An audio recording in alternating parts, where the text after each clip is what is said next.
Toy ny asa sosialy tanterahan'ny antoko politika malagasy tonga saina ny MTS ny tanora miofana ho amin'ny fanaovana politika no nahazo ny anjara ny androany fanadihadiana.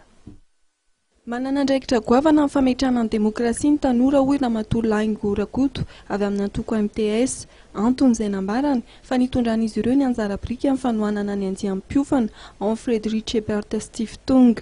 Fanohanana izay mitentina roa tapitrisa ariary no natolotra tamin'ny fomba ofisialy omaly tetsy amin'ny foibe toeran'ny antoko MTS etsy Akatovato. Anisany manana andraikitra lehibe eto amin'ny firenena ka ao anatin'ny 12 valeran'ny MTS ny mamevana amin'ny tanora ary indrindra koa dia mifampanjakana ny demokrasia eto amin'ny tany sy ny fanjakana.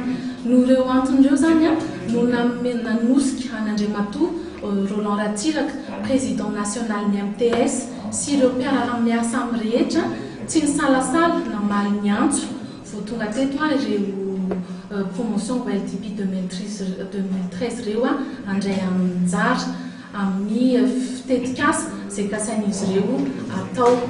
Ka dia fifaliana lehibe ho anay izay misolo tena an'Andriamatoa Roland Ratsiraka eto ankehitriny no manolotra anareo anito valopito. Ampiasaina mitetika asa samihafa amin'ny fanampiana araka nambaran'ny Josoa Tolo-Janahary izay avy ao amin'ny andiam-piofana ao amin'ny Frederic Ebert Stiftung izay ivoaka amin'ny faran'ny taona izao.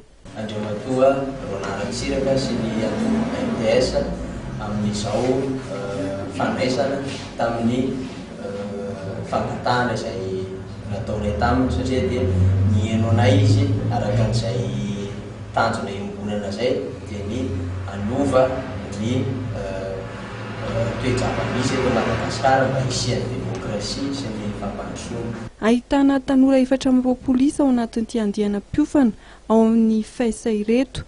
Rehefa avy niofana nandritra ny 9 volana izy ireo dia ivoaka amin'ny fomba ofisialy ny volana Novambra ho avy izao.